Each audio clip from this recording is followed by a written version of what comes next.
Assalamualaikum warahmatullahi wabarakatuh. إلى حضرة النبي مصطفى رسول صلى الله عليه وسلم شيء لله لهم الفاتحة. أعوذ بالله من الشيطان الرجيم. بسم الله الرحمن الرحيم. الحمد لله رب العالمين الرحمن الرحيم مالك يوم الدين. إياك نعبد وإياك نستعين. اهدنا الصراط المستقيم صراط الذين أنعمت عليهم غير المغضوب عليهم ولا الضالين آمين. بسم الله الرحمن الرحيم. الحمد لله رب العالمين. اللهم صل على سيدنا محمد الفاتح لما أغلق والخاتم لما سبق ناصر الحق بالحق والهادي إلى صراطك المستقيم وعلى آله حق قدره ومقداره العظيم. صلاة تفتح لنا بها أبواب الرضا والتيسير وتغلق بها عنا أبواب الشر والتعسير وتكون لنا بها وليا ونصيرا. أنت ولينا فنعم المولى ونعم النصير.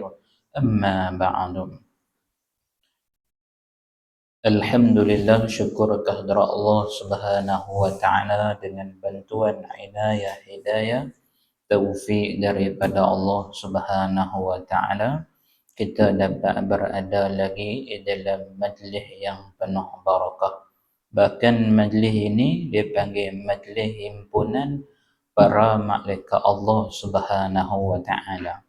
Sehingga dikatakan bahawa para malaikat itu dia mengembangkan sayapnya hingga naik ke atas langit sana dengan makna penuh rahmat. Jadi kalau kita nak dapat rahmat tu, nak duduk dengan geng malaikat tu, kena duduk selalu dalam majlis ilmu. Tak? Kan? Dan kadang tempat kita tu walaupun duduk tempat baik lah, tapi kita tak boleh hadir, maka kita tak dapatlah duduk dengan para malaikat.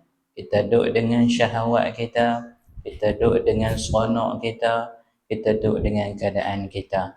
Maka itu orang yang dijauhkan daripada rahmat Allah Subhanahu wa taala. Itu dia kan, baik. Bismillahirrahmanirrahim. Faqala al-muallif hafizahullah ta'ala wa nafa'ana bi'ulumihi wa barakatihi fid darain amin ya rabbal alamin.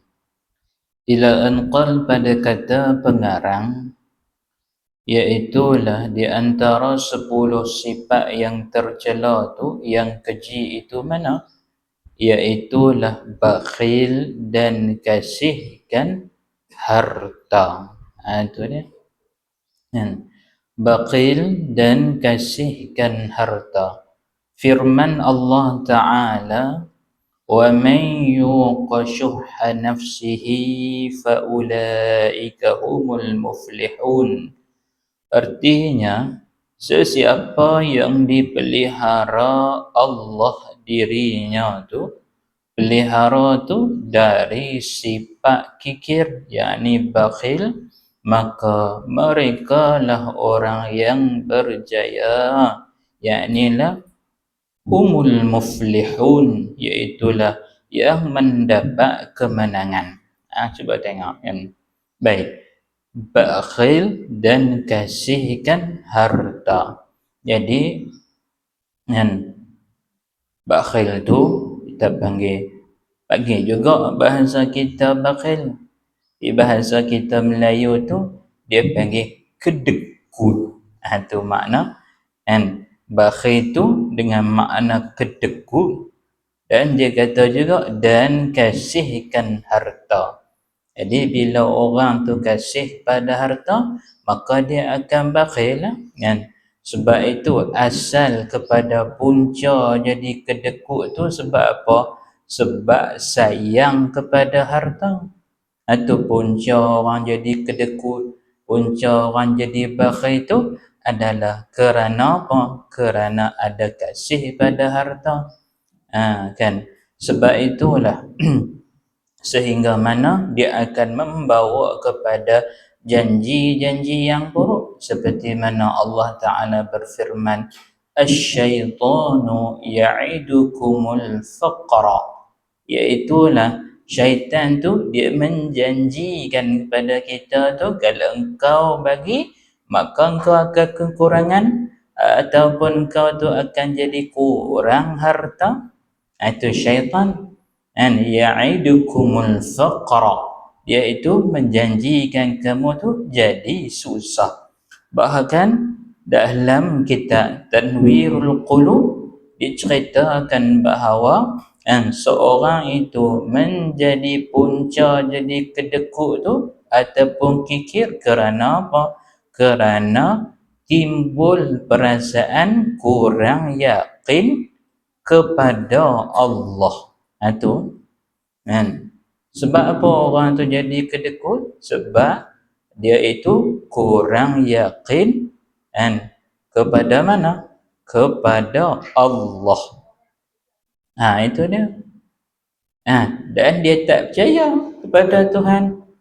Kalau aku infak ni, aku jadi miskin. Kalau aku infak ni, aku tidak dapat kelebihan-kelebihan. Kan, itu dia. Sebab itulah sehingga mana Allah Ta'ala berfirman dalam Al-Quran, وَلَا يَحْسَبَنَّ الَّذِينَ يَبْخَلُونَ بِمَا آتَاهُمُ اللَّهُ مِنْ فَضْلِهِ هُوَ خَيْرٌ لَهُمْ بَلْ هُوَ شَرٌّ لَهُمْ. Janganlah menyangka orang yang kedekut tu dengan apa yang Tuhan bagi kepada mereka tu huwa khairul lahum. Jadi orang kedekut tu dia sangka dia dapat harta tu baik bagi mereka. Tapi bal huwa syarrul lahum, tapi buruk sebenarnya bagi mereka. Sehingga mana Allah Ta'ala berfirman, sayutawwiquna bima bakhilu bihi,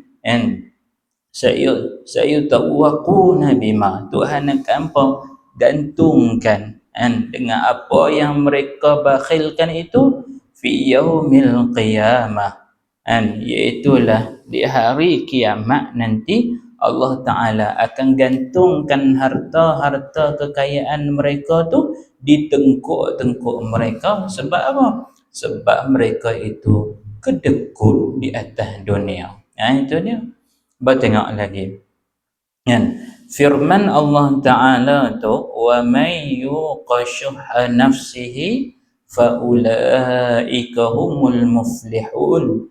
Artinya sesiapa yang dipelihara Allah, pelihara tu dirinya, dengan makna orang ini dia diselamatkan oleh Allah tu dari sifat kikir.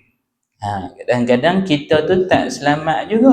Hak siapa bagi selamat tu? Tuhan bagi selamat ke kita. Dari mana? Daripada sifat kikir bakhil. Maka faulaika humul muflihun, maka mereka lah orang yang berjaya mendapat kemenangan. Dengan makna orang yang diselamatkan Allah sajalah yang akan mendapat kemenangan. Faham daripada di sini ni? Dengan makna ada orang yang Tuhan tak bagi selamat, ada orang yang Tuhan bagi selamat. Itu dia. Tengok lagi. Dan Nabi SAW ada bersabda, iaitu mana? Iyyakum wasyuh'ah fa innama halaka man kana qablakum bisyuh'i. Artinya hendaklah kamu menjauhi, tengok, hendaklah kamu menjauhi sifat bakhil kedekut. Sebab apa? Fa innama halaka man kana qablakum bisyuh'i. kerana sesungguhnya telah binasa orang-orang sebelum kamu disebabkan bakhil dan kedekut. Itu dia. Sebabkan rosaknya umat-umat terdahulu tu kerana ada sifat bakhil dan kedekut. Cuba kita tengok kisah bagaimana Qarun asalnya susah sahaja, tapi pergi mengadu kepada Nabi Musa alaihi salam. Kalau tengok dalam sejarah tu, Qarun dengan Nabi Musa ni bukan jauh pun, kena adik-beradik dekat-dekat juga. Susah minta kepada Hai Musa, tolonglah doa pada aku ni, aku nak jadi kaya. Banyak kali dia pujuk Nabi Musa. Nabi Musa kata tak payahlah. Lepas tu dia pujuk lagi Nabi Musa. Akhirnya bila Nabi Musa berdoa kepada Allah, akhirnya dimustajabkan doa. Sehingga mana Qarun ni dia berjalan di hadapan kaum-kaum Bani Israel. Bila dia lalu depan kaum-kaum Bani Israel tu, maka kaum tu pun tengok, ya laitalana, kami haraplah kami jadi macam Qarun tu. Sebab dia ni beruntung, dia ada kekayaan, dia ada kemewahan. Sehingga orang ni teringin nak jadi macam Qarun. Dia pakai pakaian yang berhias-hias, lalu depan kaum-kaum Bani Israel. Tengok orang duk tengok dia pakai kemas, pakai cantik. Akhirnya bila Nabi Musa tuntut kepada dia untuk infakkan dalam kebajikan, akhirnya apa dia kata pada Musa, wahai Musa, aku yang boleh jadi kaya ni sebab ilmu aku, sebab usaha aku. Kalau tak sabit usaha aku, tak sabit kekayaan tu, aku tak jadi kaya. Nampak tengok dia angkuh. Akhirnya Allah Ta'ala benamkan harta Qarun tu sampai kata orang-orang pengikut Qarun juga dibenamkan kekayaan-kekayaan mereka hingga ke dalam itu. Ini dia panggil Tuhan binasakan mereka itu. Itu dia tu. Sebab itu punca dia tu.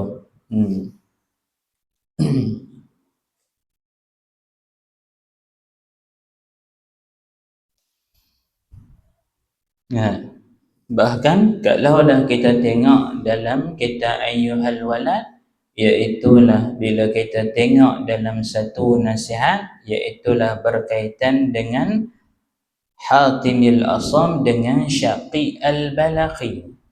Dan kita ingat cerita dia bagaimana Hatim mengaji dengan Syaqi Al-Balaghi ni, kalau tak salah ingat lebih kurang 30 ataupun 40 tahun mengaji dengan Syaqi Al-Balaghi.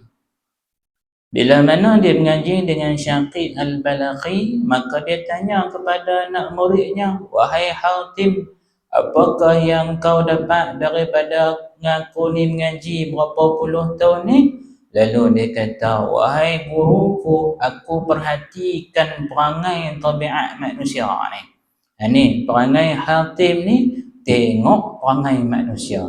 Jadi Hatim tu manusia dah. Manusia dengan makna aku juga tak terlepas daripada perangai manusia. Apa Hatim tengok? Hatim tengok, aku tengok manusia ni jenis pasien suka menimbulkan harta. Menimbulkan kekayaan dunia bagi duk timbul harta. Kumpul harta. Itu perangai apa tu? Perangai manusia, kumpul harta. Siapa-siapa pun lah, tak kira lah selagi mana dia manusia tu, selagi itulah tabiat dia suka kepada timbunan harta. Kalaulah dulu kita waktu muda pun sibuk dengan kerja, main tua pun sibuk juga dengan kerja. Apa? Timbun harta nak bagi ke anak cucu makan. Orang tanya, Pak Long buat ada kerja lagi. Allah anak cucu nak makan lagi tu. Siapa nak belah? Contoh timbun harta. Kemudian Hatim pati, aku tengok akan firman Allah Ta'ala, ma'indakum yanfad wa ma'indallahi baqin. Apa yang ada di sisi kamu tu akan binasa. Wa ma 'indallahi baqin. Hak di sisi Tuhan tu akan kekal. Maka bila hatim perhati ayat Al-Quran ni, hatim tengok, oh hak di sisi kita ni habis binasa, hak di sisi kita ni hancur belaka. Hak wa ma 'indallahi baqin. Apa hak di sisi Allah tu berkekalan. Tengok hatim bila tengok perkataan ni, tengok ayat Al-Quran ni, jadi tambah iman dia. Apa dia buat waktu tu? Maka aku infakkan segala hartaku kepada fakir miskin, kerana aku yakin akan janji Allah tu berkekalan. Makna hak di sisi Tuhan tu akan kekal. Macam kita ngaji waktu ni kan, kuliah duha. Kalau tengok daripada pandangan dunia, letih dah, letih. Kita baru mengaji, lepas tu mengaji pula, main pula mengaji. Tapi wa ma 'indallahi baqin. Kita duduk setengah jam, kita duduk dengan sejam lebih ni berkekalan. Dengan makna kita simpan hak tu di mana? No, di akhirat tu. Tu hak di sisi Tuhan tu. Tak? Dan jadi bila dia macam tu, maka dia infakkan segala harta dia kepada fakir miskin. Baik. Dan lalu katanya, kata pengarang, dan sabda Nabi sallallahu alaihi wasallam, apa dia? Iaitulah, tengok lagi, thalathu muhlikatun syuh'un muta' wa huwa muttaba' wa i'jabul mar'i bi nafsihi. Artinya, 3 perkara menjadi sebab kebinasaan. Nak tengok siapa yang jadi rosak, siapa yang jadi binasa. Apa punca dia jadi binasa tu? Tengok. Yang pertama iaitulah syuh'un muta', iaitu sifat bakhil, kedekut yang dituruti. Tu. Bakhil tu selebih dah. Lepas tu dia turut sifat bakhil tu. Kedekut. Akhirnya jadi apa? Rosak, binasa seorang tu. Macam kadang-kadang seorang suami tu dia baik dengan kawan-kawan. Belanja kawan makan, belanja kawan minum. Tapi dengan anak bini ni berkira sangat. Kan? Makan sikit-sikit dah lah, syukur je lah. Dia berkira ini syu'ur muta'. Dia panggil kedekut hak diikuti. Dengan kawan-kawan belanja habis. Tapi main dengan anak bini ni berkira semua. Kan? Tak apa guna duit bini dulu contohnya. Ini jadi rosak. Dan yang kedua tu jadi rosak tu dengan sebab keinginan hawa nafsu yang diikuti. Turut pula nafsu tu. Apa nafsu nak? Turut. Apa nafsu nak? Turut. Macam tu. Jadi rosak dah. Jadi rosak. Umpama ulama buat misal, kita ni bela ular dalam rumah. Kita ni minat ular. Belalah ular dalam rumah.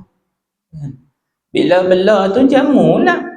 Jamu ular makan. Bila ular tu besar sikit, dia makan siapa? Dia makan Tuhan dia balik. Macam nafsu kita, kita turut dia. Kita jamu dia. Bagi tak apa, tak mai pun tak apa, turut. Kan?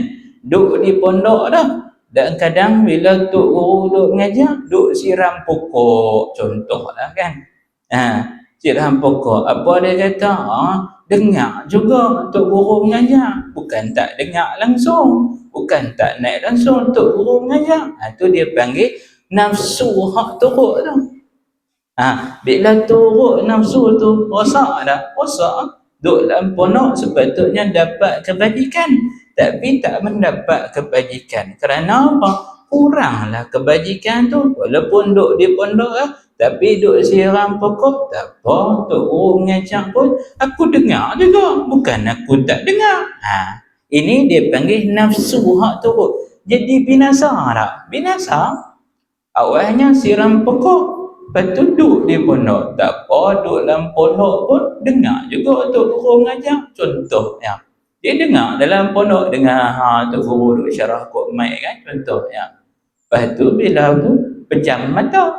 Bila pejam mata tu, turut hawa nafsu, tidur, dia tak nak ngaji. Nampak ada? Ni bahaya. Akhirnya dia bebal. Bila bebal, tak boleh dah Tok Guru nasihat pun buat tak tahu tu. Tu dia. Dan yang ketiga tu dia panggil wa'ijabul mar'i bi nafsihi. Kan? Iaitu mana? Dan seseorang tu mengagumi dirinya. Jadi rosak juga. Duk kagum dengan diri. Aku ni baguslah. Aku duduk dalam pondok ni bagus dah. Tu kagum diri sendiri tu. Bila balik duduk hadapan masyarakat, aku mengaji pondok mesti orang hormat aku. Aku je kat kampung ni mengaji pondok. Dia duduk belagak kat orang kampung kata dia mengaji. Hakikat tak mengaji pun. Kan? Sebab tu kata guru kita, dia kata, duk pondok kah, duk polok kah? Kan? Duk sumbat bagi penuh perut. Kan? Kena tengok juga tu. Kan? Sebab itulah diriwayatkan dalam hadis Nabi SAW, iaitulah as-saqiyyu qaribun minallahi, qaribun minan nasi, qaribun minal jannah. Jadi orang yang pemurah itu tu, kan, orang yang pemurah tu dia panggil qaribun minallah, qaribun minan nas. Jadi orang yang murah, orang yang tak kedekut tu, dia itu dekat dengan Allah dan dia itu dekat dengan apa? Dengan manusia. Sebab tu bila kita berghibah, Tuhan suka pada kita, manusia juga suka pada kita, bahkan qaribun minal jannah. Jadi orang yang suka infak, tak kedekut ni, dia akan dapat 3 kesukaan. Iaitulah yang pertama, Allah Ta'ala sukakan dia. Dan yang kedua, dia panggil manusia pun kasih kepada dia. Dan yang ketiga, dia itu juga kesukaan syurga. Bahkan dia itu ba'idun 'anin nari, ba'idun minan nari. Orang yang tak kedekut tu, dia itu jauh daripada neraka. Bahkan Nabi SAW sebut lagi, wal baqilu ba'idun minallah. Orang yang kedekut ni, pertama dia itu jauh daripada Allah. Yang kedua dia panggil ba'idun minan nasi. Yang kedua jauh daripada manusia. Bila kedekut sangat ni, orang tak suka. Hatta anak bini tak suka. Sampai bini ni terpaksa curi duit tu lelaki. Tengok Pak Hang keluar nak lagi. Aku tak ada duit nak beli barang dapur pun sampai terpaksa curi. Anak nak beli coklat pun kadang-kadang mengadu ke mak, suruh curi duit. Maka ambil tu tak apa dah, ambil qadar dia sahaja, jangan ambil lebih. Kalau tok bini, tok lelaki tu tak bagi, maka kita boleh ambil secara senyap, kita ambil tu qadar yang perlukan sahaja, dengan lebih daripada tu. Itu dia. Bahkan orang yang kedekut itu dia panggil ba'idun minal jannah wa qaribun minan nar. Orang yang bakhil itu dia panggil jauh daripada syurga, dekat kepada neraka. Wal-iyazubillah. Itu dia. Kan? Bahkan apakah faedah kalau kita ni sedekah kepada orang-orang yang tertentu? Ini disebutkan dalam kitab Bughyatul Murtasyidin. Faedah kita ni infak ataupun kita bagi kepada orang-orang ni, dia akan dapat beberapa kelebihan. Iaitu yang pertama, kalaulah kita sedekah kepada siapa? Kepada orang lain yang sihat. Jumpa orang tepi jalan, kita bagi duit, maka ulama kata di situ tu kita akan dapat pahala 10 kali ganda. Nah tu, jumpa kan budak-budak duk main tepi jalan, kita infak duit itu. Ni berlaku kepada almarhum Pak Tihmat Kuala Nerang. Masya-Allah, Pak Tihmat ni masa dia ikut dia ni waktu pergi sembahyang Jumaat. Habis sembahyang Jumaat ni, kalau naik kereta dengan dia, dia akan berhenti tepi jalan, suruh driver berhenti. Wang, mau berhenti tak? Kata. Nak apa Fatih? Ni budak-budak duk tepi jalan ni mau berhenti Ustaz. Bila jumpa budak-budak ni, Fatih bagi duit gitu aja. Dia duit Fatih ni dia kata duk di poket depan ni, kadang duk kat telimping yang hijau dia selak rata duk bagi. Budak-budak seronok dengan dia. Sebab tu kalau kita infak pada orang yang sihat tu, ulama kata kita akan mendapat 10 kali ganda pahala. Dan yang kedua, kalaulah kita ni infak kepada siapa? Kepada orang yang sakit, buta ataupun timpa musibah. Tengok kawan tu sakit kan, contoh dia ni kemalangan ke, dia ini sakit ke, kita infak, maka ulama kata kita akan mendapat ganjaran sebanyak 90 kali ganda. Tu martabat yang kedua. Dan yang ketiga iaitu kalaulah kita infakkan kepada kaum kerabat kita hak perlu. Contoh adik-beradik kita nak nikah ke, abang kita nak menikah ke, kita infak duit. Ni aku ada duit ni, aku nak sedekah kat hang ni. Ambil lah buat nak menikah apa-apa kebajikan, maka ulama kata akan mendapat sebanyak 900 kali ganda pahala. Ha tu. Sebab tu kita ni kalau nak afdal bagi sedekah tu kat siapa? Kat adik-beradik dulu. Ni kadang-kadang rajin sedekah kat orang lain. No, anak-anak menekan kan adik-beradik hak lain kita, abang kita no. Makan apa? Makan sikit-sikit je. Kadang tak cukup bekalan. Ha kan? Tak cukup bekalan. Infak tapi bab sedekah orang lain bagus. Tapi bab adik-beradik dekat ni tak bagi. Jadi kalau kita infak sedekah pada adik-beradik dekat tu dapat pahala 900 kali ganda. Dan martabat yang keempat iaitu kita sedekah tu ke siapa? Kepada kedua mak ayah kita. Kan? Iaitu dapat pahala sebanyak 100,000 kali ganda pahala. Nah, bukan banyak pun. Mak ni dia tak minta banyak. Dia minta ingat aja. Dan kadang kerja besar ni tak adalah nak bagi duit walaupun RM50 tak bagi. Dia bukan minta, dia nak tengok kita ni anak dia ingat daripada kita. Walaupun RM50, maka ulama kata mendapat ganda pahala tu sebanyak 100,000 kali ganda pahala. Lebih manfaat dia. Dan yang kelima tu iaitu kita sedekah pada siapa? Sedekah kepada orang alim ataupun tok fiqh. Yang orang mengaji pondok ke, tok-tok guru ke, kita sedekah pada dia. Dapat kali pahala tu banyak mana? 900,000 pahala. Tu. Tuhan ganda lagi. Orang duk mengaji pondok ke, ni adalah duit pakcik nak bagi ni, aku sedekah dekat hang ni, gaji elok-elok, kita dapat pahala. Tuhan gandakan sebanyak 900,000 pahala. Ini dia. Kan? Sebab itulah lalu katanya lagi, ingatlah orang yang bakhil itu akan mendapat siksa Allah. Kedekut sangat tu Tuhan murka. Sayutawwaqu nabihi an yaumal qiyamah. Tuhan akan gantung esok di hari kiamat akan penghargaan yang kita dapat. Kekayaan tu. Tengok. Bahkan dicela manusia. Tengok. Bila kedekut orang pun tak suka sangat. Orang tak apa nak berkawan sangat. Kedekut sangat. Harta tidak akan bersama ke dalam kubur. Harta adalah kepunyaan Allah. Ingat tu. hak kita dapat, hak kita boleh dapat hari ni semuanya daripada Allah, diberikan kepada manusia untuk kegunaan sebagai alat kemudahan. Itu dia.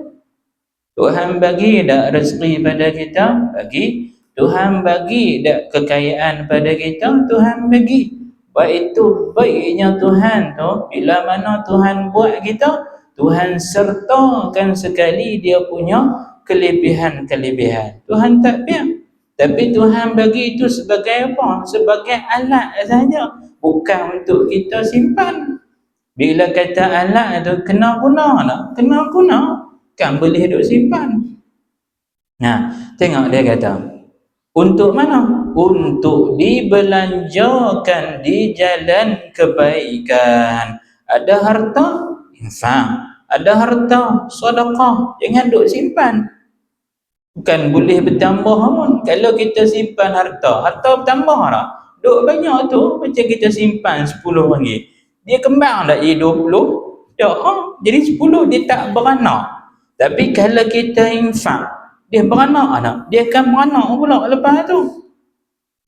Tapi ingat, kena letak mizan hak elok. Iaitu mana? Kena letak penimbang. Baik itu cerita hadis, mizan tu indallah, di sisi Tuhan. Tapi indan nas, kalau kita infak tu nampak berkurang tak? Berkurang. Sebab tu kalau nak infak tu dia kena ada dua. Sebab tu Tuhan berfirman, walladzina idza anfaqu lam yusrifu. Bila mereka ni infak ni, taklah infak sampai habis ke semua. Ni dah bila orang kata kena infak ni, habis ke semua infak. Lepas tu anak bini ambil tak makan apa? Tak boleh. Kan? Lam yusrifu wa lam yuqtarun. Dan mereka tu tidak berlaku boros. Wa kana baina zalika qawama. Dan yang mana? Tetapi berlaku pertengahan antara kedua tu. Makna kita bagi hak anak bini kita makan, hak wajib-wajib atas kita makan, kemudian kita beri hak lebih-lebih tu. Tu nama pemurah. Yang dinamakan pemurah itu setelah mana kita dah bekalkan hak wajib syarak atas kita. Ada anak bini, itu kita jamu mereka. Yang zakat apa semua tu kita. Hak lebih tu kita baru infakkan. Itu dia panggil pemurah. Bukan pemurah tu dengan makna beri ke semua benar sampai tak ada apa. Kemudian menjajar pula, minta kepada orang, bagi kat aku semangat ni aku duit tak. Itu tak dituntut syarak. Tu ustaz, macam mana pula Abu Bakar mereka infak? Mereka maqam tertinggi, anak bini mereka maqam tertinggi. Kita kalau duduk maqam tu, duduk tepi jalan dekat mana? Dekat UTC duk minta duit tu. Sebab tu kena letak tengah-tengah. Nak bagi-bagi je. Tapi jangan lupa taruh sikit. Dia ada pertengahan. Ni kalau cerita bab bakhil ni, infak habis sampai tak ada apa. Hak tu dicela pula syarak. Baik. Dan katanya lagi, tengok, ianya ia seorang tu, ianya ia harta tu dari tanah dan akan kembali kepada tanah juga. Ianya ia seorang tu dari tanah dan akan kembali kepada tanah. Tak ada apa, esok kita akan balik jadi tanah juga. Kan? Sebab itulah kita mai dalam keadaan miskin, kita balik juga dalam keadaan miskin. Tak ada apa. Sebab tengok kita mai atas muka bumi kan. Ada tak harta orang kalung kat tengkuk kita? Tak ada. Kita ni miskin. Baju pun tak ada. Sebab tengok bila balik esok miskin tak lagi? Miskin pula. Baju pun tak ada, harta pun tak ada. Duk kat mana? Duk di tepi kubur sahaja. Tak ada siapa pun akan masuk duduk sekali dengan kita tu. Kan? Baik. Dan kalau seorang itu bakhil tu kerana dicadangkan untuk anaknya, seolah-olah ia meninggal anaknya tu dalam kebaikan dan ia datang menghadap Tuhan dengan kejahatan. Aku cadang ni nak taruhlah ke anak bini aku ni rumah besar. Kebaikan dah, kebaikan. Tapi bila kawan tu mati tu, dia main dengan kejahatan. Sebab apa? Tak dan buat perkara-perkara wajibat mafruḍat. Dan tak danlah nak mengaji, tak danlah nak main semayang jemaah. Sebab apa? Sebab sibuk dengan cari kekayaan. Pahala ada tak? Tak ada, sebab sibuk cari. Tu dia kata, menghadap Tuhan tu dengan kejahatan. Tengok. Ini adalah tindakan yang bodoh. Buat tengok. Dia kata tindakan yang bodoh. Mana dia? Cuba tengok, buat misal. Kita nak beranak ramai kan? Ya. 17 adik-beradik, 18 adik-beradik buat rumah ni besar nak besar. Buat tengok bila menikah esok tinggal siapa? Tinggal kita dua lelaki bini je lah. Anak-anak pekat duduk luar. Duduklah rumah besar-besar. Duduk seorang-seorang. Sedih dah. Sedih. Kan? Sebab tu jangan bercadang buat rumah besar sangat. Esok nak kena tinggal. Tinggallah ada orang lelaki bini. Sedih dah. Sedih lah kali main duduk di pondok. Rumah pun tu pun tak ada orang duduk dah. Macam tu. Buat kecil-kecil tak apa kan. Baik. Dan tengok dia kata, ini adalah tindakan yang bodoh. Ingatlah bahawa harta adalah alat yang mesti diguna. Guna tu bagi mencapai keredaan Allah Ta'ala. Tu. Ya. Sebab itulah orang yang duk menuntut harta lebih ni, dia akan bawa 3 binasa. Iaitu binasa yang pertama kalau tuntut harta lebih ni, pertama membawa kepada maksiat. Bawa kepada maksiat. Bila cari harta lebih tu, sampai kadang-kadang bawa kepada benda haram. Macam-macam. Duit tak cukup, sanggup mencuri. Duit tak cukup, sanggup macam ni, macam ni. Dan yang ketiga tu, kalau tuntut harta lebih tu, akan membawa kepada bersedak-sedak yang harus. Kan? Hidup pakai lebih, pakai hak lebih-lebih tu, disedak kan? Sebab ada harta lebih. Yang kita kan, bila ada harta lebih sikit, tengok barang TikTok, mintanya barang Shopee kan, penuh di pondok ni kan. Sebab apa? Duk order selalu sebab ada harta lebih. Kan? Dan yang ketiga tu, dia akan apa? Membawa kepada hati tu jadi lalai. Bila ada harta lebih tu, jadi lalai hati nak bercadang. Bila nak bercadang, dia panjang angan-angan. Dia tak terlepas lah. Duk itu harta, banyak ni, banyak ni, banyak ni. Itu dia panggil di antara benda-benda hak bila kita tuntut tu jadi binasa. Dan katanya lagi, tengok sifat yang kelima tu daripada celah tu, cintakan kemegahan. Cintakan kemegahan. Tengok. Dan kata pengarang hafizahullah ta'ala, iaitulah cintakan kemegahan adalah punca kebinasaan. Dengan makna nak suhur, nak masyhur, nak orang kat dia tu. Kemegahan salah tak? Tak salah. Cuma jangan cintakan kemegahan tu. Megah salah tak? Suhur salah tak? Tak salah kalau suhur. Yang jadi salah tu mana? Bila kita nak cinta, nak ada sangkut di hati tu, nak bersuhur. Tu salah tu. Sebab tengok firman Allah Ta'ala, tilka darul akhiratu naj'aluha lilladzina la yuriduna 'uluwan fil ardi wala fasada wal 'aqibatu lil muttaqin. Tengok.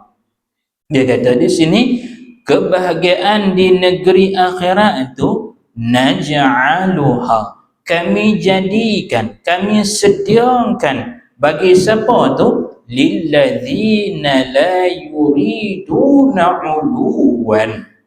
Kami jadikan negeri akhirat tu bagi siapa? Bagi orang-orang yang tidak hendakkan ketinggian di muka bumi.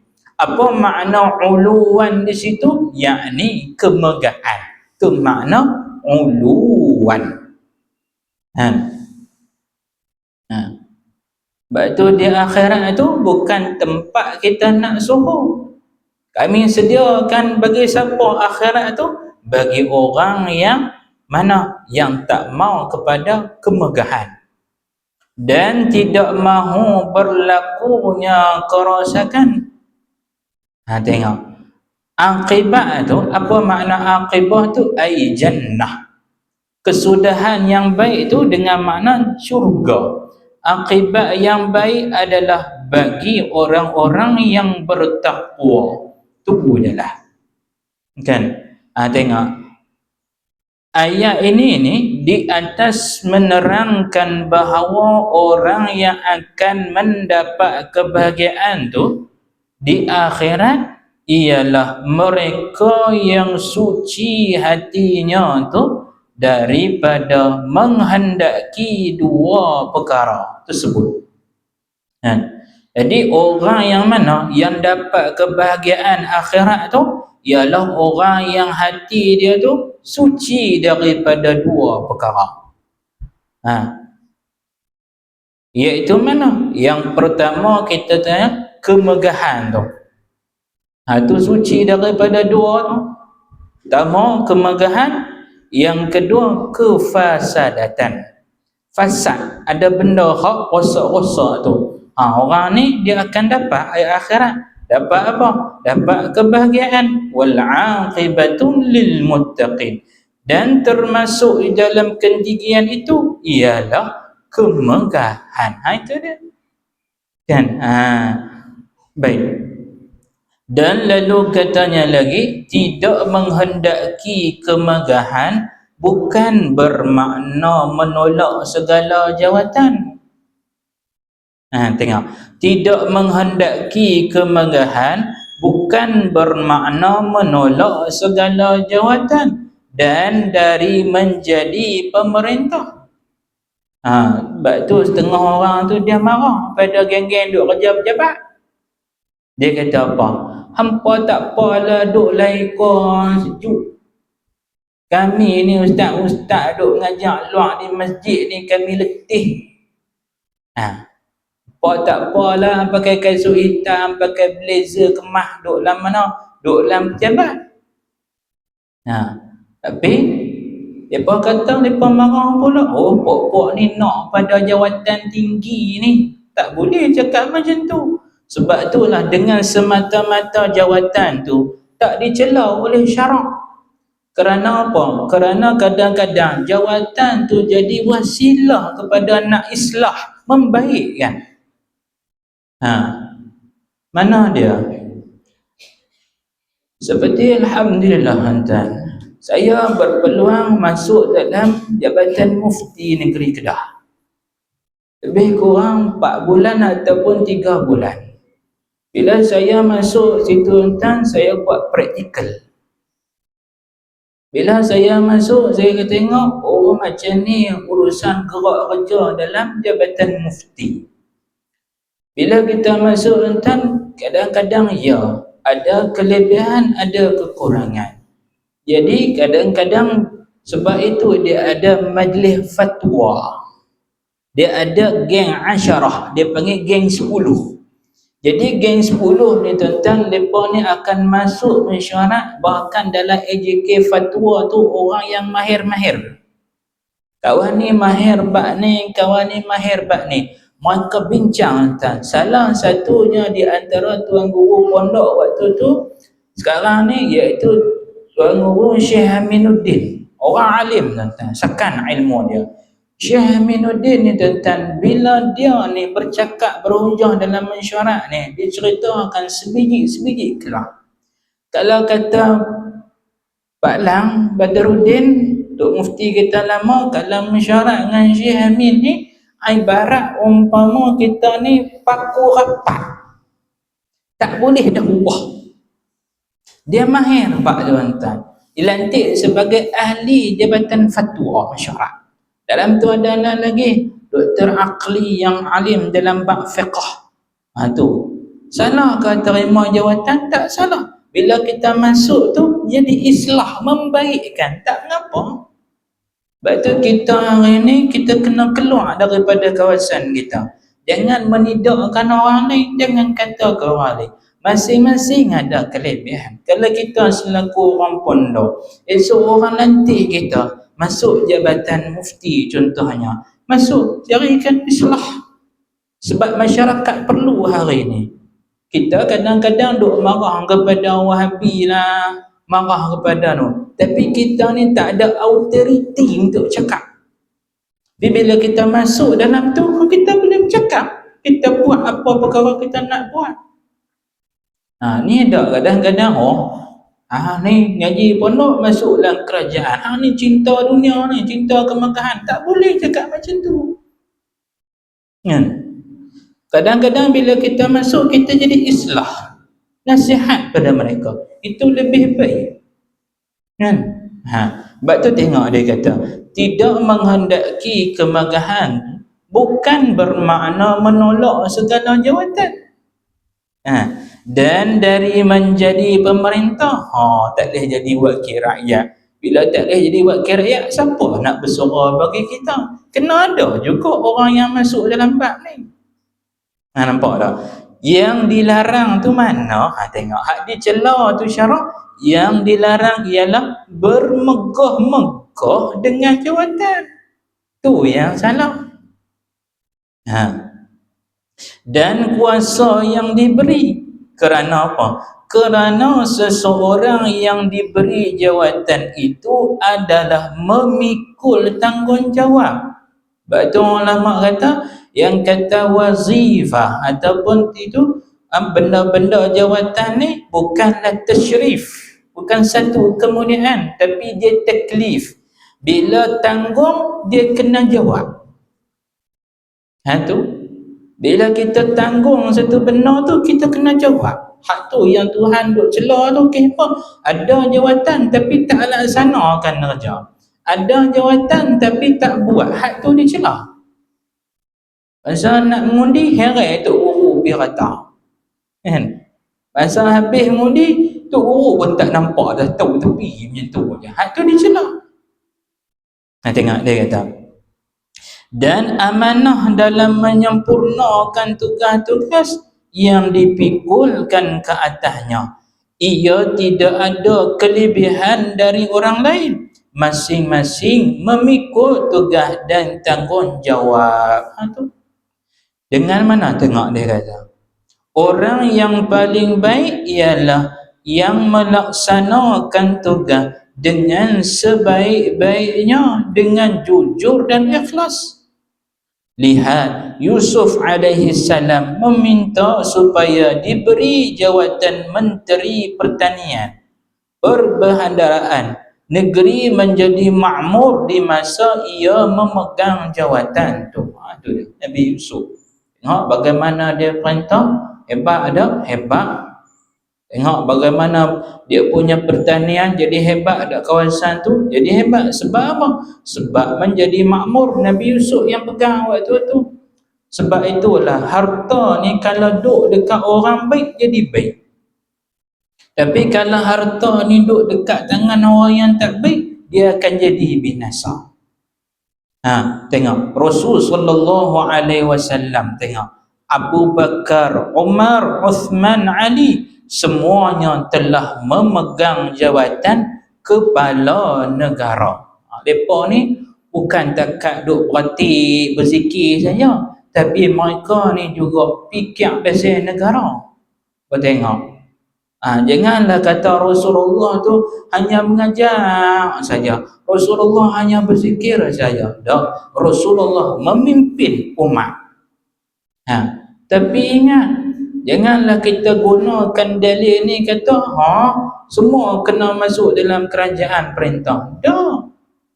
Yang paling penting negara tu penting tak? Penting. Tapi kita kena tawan dulu rakyat dia. bina kerohana rakyat, baru boleh dapat negara. Tapi hari ni terbalik kan. Nah, ambil negara dulu, baru pulun rakyat. Ini bahaya. Dan katanya lagi, tengok, apa yang menjadi hasrat dan cita-cita ialah mana? Ialah menyempurnakan tanggungjawab di dalam menuju keridaan Allah Ta'ala. Dengan mana? Dengan tetap mematuhi dan melaksanakan titah perintah Allah Ta'ala. Itu yang patut kita buat. Sebab itulah kan, dalam kita kemegahan ni, kita kena tahu 3 benda. Apa kesan daripada kita dapat kemegahan, dapat kemasyhuran. Boleh terima jawatan, tapi kita kena banyak 3 benda. Hak pertama, kata ulama, yang kita kena tahu buruk daripada kemegahan tu apa? Yang pertama iaitulah segala keburukan tu akan cepat berlaku. Bila mana kita dah subuh, segala benda hak buruk ni cepat berlaku. Seperti mana? Seperti manusia tu akan dengki dengan kita. Itulah, bila kita naik nama sikit ni, ingat, kena beringat sungguh-sungguh. Contoh, kita duduk ngaji dengan kawan kita, tiba-tiba orang jemput kawan kita tu pergi mengajak tempat, banyak tempat. Kita pun, dia ni mengaji satu pondok dengan aku, tapi jadi megah lagi. Waktu tu kita kena beringat dalam hati, orang ni dia akan berlaku keburukan yang banyak, orang akan dengki banyak ni. Takut orang dengki dengan aku ni. Dan yang kedua, dia kena tahu, iaitu apa? Tahu kata susah nak jaga pangkat ni. Susah nak jaga pangkat. Sebab apa? Pangkat ni akan hilang. Bila hilang, dia berusaha tak duk jaga pangkat dia. Berusaha tak mau bagi hilang. Kalau orang nak cantah dia tak suka. Tu kena ingat tu. Akan membawa kepada jadi suka nak jaga pangkat tu. Sebab takut hilang. Dan yang ketiga tu, kena tahu dalam kita duk dapat kemegahan tu, kena tahu kata apa? Walaupun dengan pangkat tu orang boleh sujud ke kita, tapi ingat, sujud orang tu bukan boleh kekal lama. Kalaulah kawan tu mati, dia boleh tak sujud kat kita lagi? Tak boleh. Buat tengok kan menteri-menteri kita, menteri besar ke apa, dulu kalau berjalan tepi orang ni, orang sambut dah. Sambut ni esko ni, menteri besar ni. Tapi bila tak jadi menteri dah, mayang Jumaat pun orang tak salam dah. Nampak tak? Itu dipanggil kemegahan. Lepas tu janganlah kita pula, ustaz-ustaz duk ngajak kat YouTube ni, mereka nak kemegahan pula. Kita tahu mana hati mereka. Kan? Sebab tu kadang-kadang kita kena buka sikit pemikiran tu. Ni ustaz-ustaz ngajak kat YouTube buat rakaman nak jadi masyhur. Nak menyebarkan lagi agama. Sebab hari ni orang bukan main pondok dah. Orang tak main dah masjid dah. Orang duduk di mana? Orang duduk di channel-channel lah ni, media masak. Maka masuk dalam tu. Ingat, suruh tak suruh tu bukan kerja kita, kerja Tuhan. Kalau kita tak mau kepada kemasyhuran, kita jadi hamba kepada tak mau kemasyhuran. Bila kita jadi hamba Allah, ikut Tuhan nak angkat kita ke, Tuhan nak berjatuhkan kita ke, tak apa, sebab kita tu hamba Allah, bukan hamba kemasyhuran. Sebab tak rasa apa. Baik.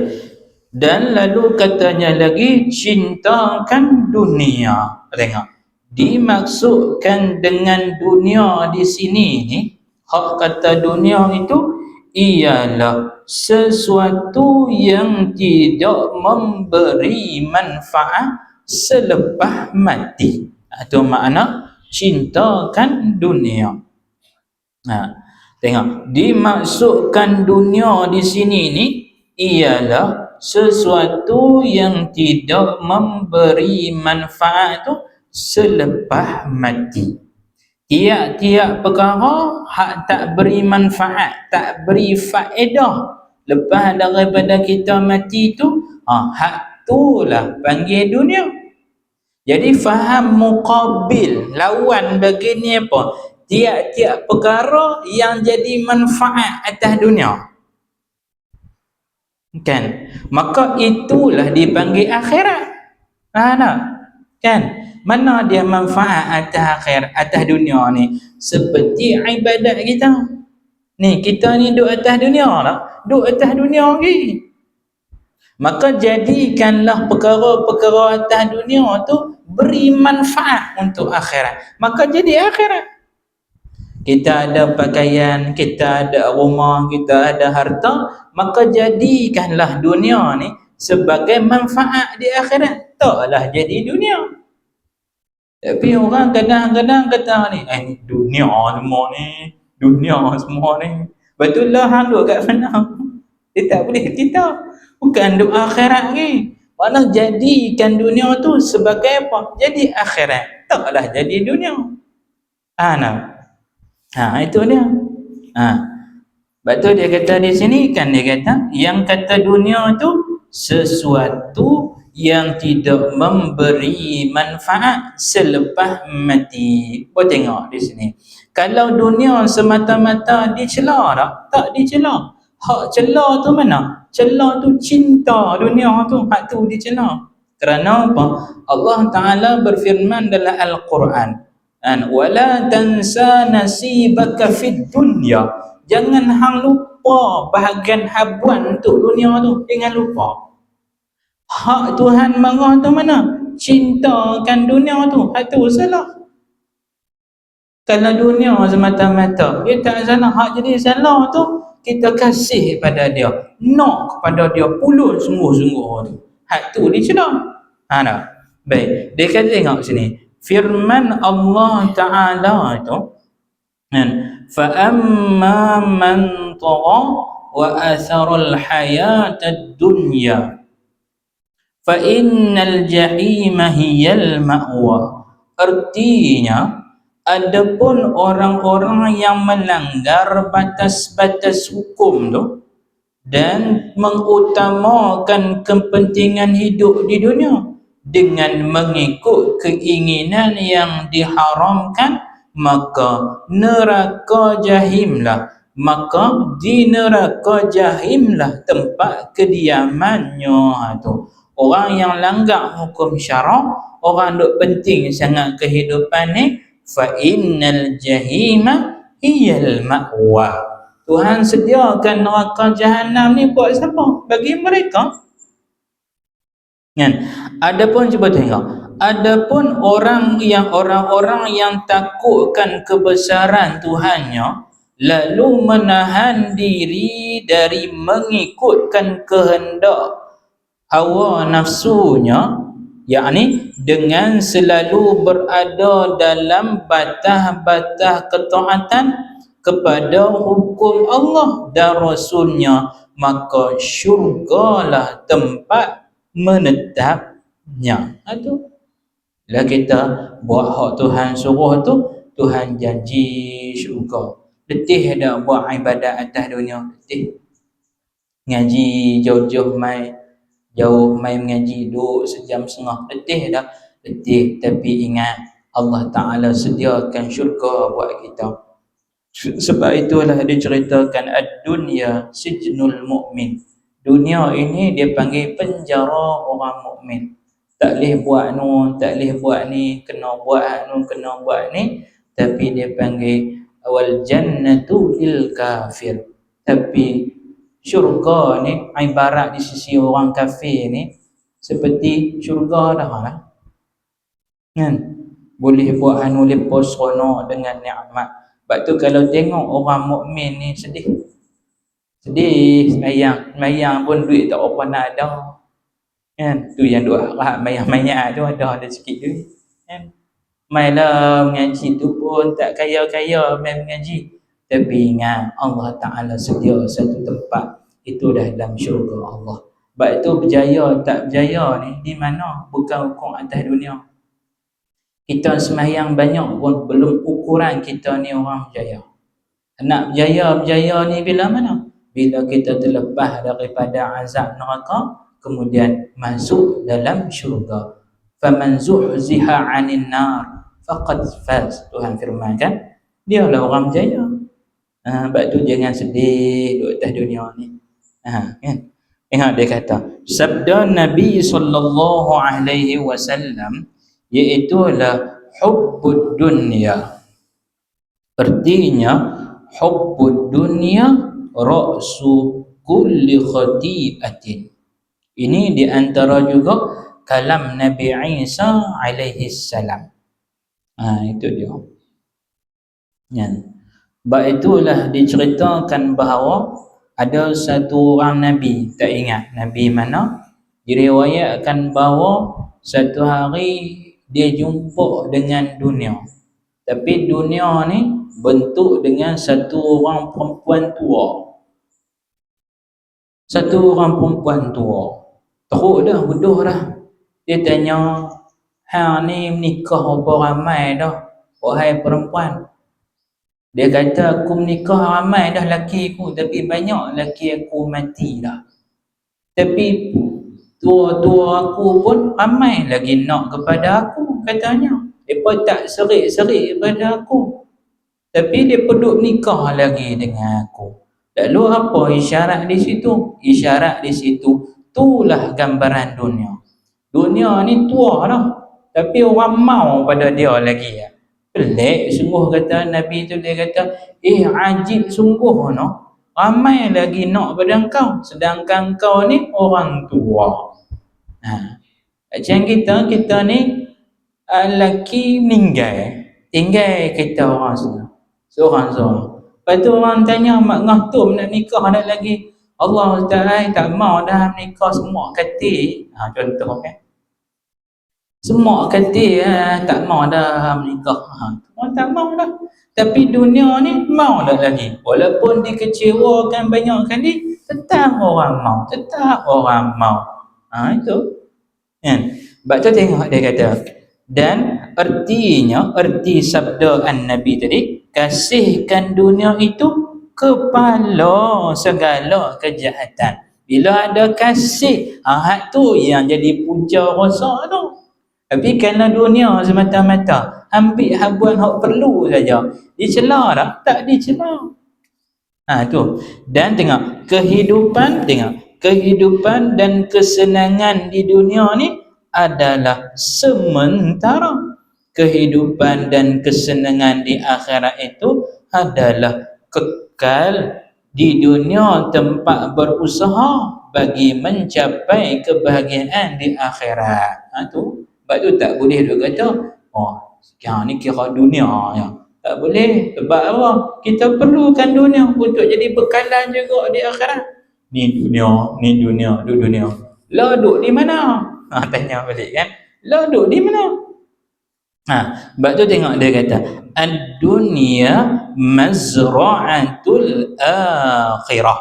Artinya, arti yang kata dunia itu, dunia adalah ladang akhirat. Dunia tu jadi ladang akhirat. Tengok, keduniaan banyak daya penariknya. Sesiapa yang lemah imannya akan terpikat dengan keindahannya, lalu mencintainya. Itu bila lemah iman tu, orang jadi suka dah. Sebab tu nak naiknya iman tu bagaimana? Hadir dalam majlis ilmu, baru kita tambah iman, naik iman. Jadi kasih tak sangat? Tak kasih sangat. Kasih tak pada cucu? Kasih juga, tapi berkurang adalah sebab apa? Iman duk naik. Taklah sabit dengan cucu, sabit dengan anak. Pagi ni kita kalut ke apa, kita boleh tak main? Tak boleh. Sebab hati kita bergantung. Nak? Baik. Dan tengok, maka lupalah dia tu kepada Allah. Apabila seorang itu berhadap, maka dia akan berpaling. Itu tabiat dia. Kalaulah hati kita tu berhadap kepada akhirat, maka dunia kita akan belakang. Tapi kalaulah hati kita ni berhadap ke mana? kepada akhirat, maka dunia ke belakang. Dia tak boleh berimpun sekali. Kerana apa? Allah Ta'ala tak jadikan manusia tu dua hati. Tuhan jadi satu saja. Bila masuk hak ni terkeluar. Bila masuk yang ni terkeluar. Tak boleh berimpun. Kalau berimpun, apa jadi? Dia akan mula, kita akan tinggal sikit-sikit. Kan? Sebab itu bala yang paling besar selepas daripada menikah apa? Iaitu kita tinggal ibadat sebelum pada kita menikah. Sebelum kita menikah boleh tak mengaji? Boleh mengaji. Tapi bila dah menikah, dah jarang-jarang nampak. Tak mai terus. Dulu sebelum nikah, haji mai dah. Lepas pada menikah, tak nampak dah muka. Ni ujian lepas orang menikah. Dunia dah, dunia. Maka tak mau buat dicela tu bagaimana? Ajak tok bini, main ni sekali. Boleh pahala. Tak dicela. Itu dia. Dan tengok dia kata lagi, kan? Maka lupalah dia kepada Allah dan kepada akhirat yang semua orang kembali kepadanya. Lalu katanya, ya Allah, jadikanlah kami ni orang yang mencintai Engkau, kata pengarang. Dan mana? Dan jadikanlah kami ni juga berlumba-lumba mencari keridaan Engkau. Mintalah Allah Ta'ala ni jadi kita ni orang yang cinta kepada Tuhan. Biarlah duduk atas dunia pun, tapi hati kita ni seronok lagi dengan Tuhan, ya. Sebab itulah kita ni kena bina nostalgia dengan Tuhan. Bagi ada kita ni rasa kasih kepada Tuhan. Kita umur 60, 70 ni, kita banyak ada nostalgia kita dengan anak cucu. Banyak. Tapi bila masa kita bina nostalgia, kenang-kenangan dengan Tuhan? Kena bagi ada. Dan duduk atas tikar zadah, ngadu ke Tuhan sungguh-sungguh.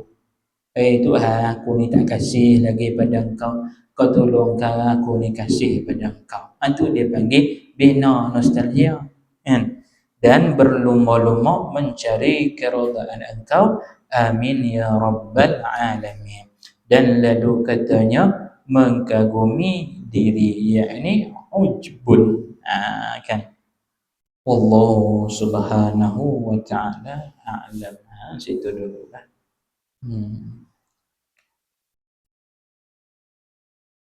Saya baca macam tu ya. Tak syarah banyak. Sebab tuan-tuan duduk tempat tersuh dah. Setiap hari mengaji tersuh banyak lah kan. Jadi saya baca tu ambil sebagai kita nak pelepah fardu ain saja. Baca macam tu lah. Kan? Moga walaupun sedikit saja kita baca, ada manfaat. Kalau orang yang biasa mengaji tu, dia ada manfaat dia sebagai tikrar. Apa tikrar? Sebagai ulang-ulangan, muzakarah. Dulu duk biasa mengaji dah kitab penawar tu. Kitab penawar tu tebal dah. Kitab ni dia panggil khulasah bagi penawar. Ni bagi ingat balik. Sebab tu kitab ni banyakkan guru-guru di pondok dia buat daurah ya. Baca. Tapi saya buat ni hanyalah niat nak melepaskan fardu ain atas kita. Sebab kita duk mengaji tasawuf yang dah tinggi dah kebanyakan. Jadi kita tak boleh bina tapak tu hak bawah. Tak salah lah mengaji tak apa. Tapi bina tapak, beritahu hak tapak ni, kita boleh bina pokok-pokok hak besar, insya-Allah kan. Wallahu subhanahu wa ta'ala a'lam. Subhanakallahumma wa bihamdik, asyhadu an la ilaha illa anta, astaghfiruka wa atubu ilaik. Wal 'asri innal insana lafi khusr illa alladhina amanu wa 'amilus solihati wa tawasaw bil haqq wa tawasaw bis sabr. Bismillahirrahmanirrahim. Alhamdulillahi rabbil alamin. Allahumma salli ala sayyidina Muhammad wa ala ali sayyidina Muhammad. Allahumma faqihna fid din wa 'allimna ta'wil bi rahmatika ya arhamar rahimin. Allahumma iftah 'alaina futuhal 'arifin wa faqihna fid din wa 'allimna ta'wil برحمتك يا أرحم الراحمين وصلى الله على سيدنا محمد وعلى آله وصحبه وبارك وسلم والحمد لله رب العالمين. Jadi minggu depan akan Ustaz Amir lah ganti. Jadi minggu depan tu kalau ikut saya, tapi saya ada urusan dengan Jabatan Mufti, jadi saya nak kena ganti siap lah hari ni, ya. Kerana ada majlis tauliah yang terpaksa saya kena uruskan. Jadi insya-Allah moga ada keberkatan. Minggu depan Ustaz Amiruddin insya-Allah. Assalamualaikum warahmatullahi wabarakatuh.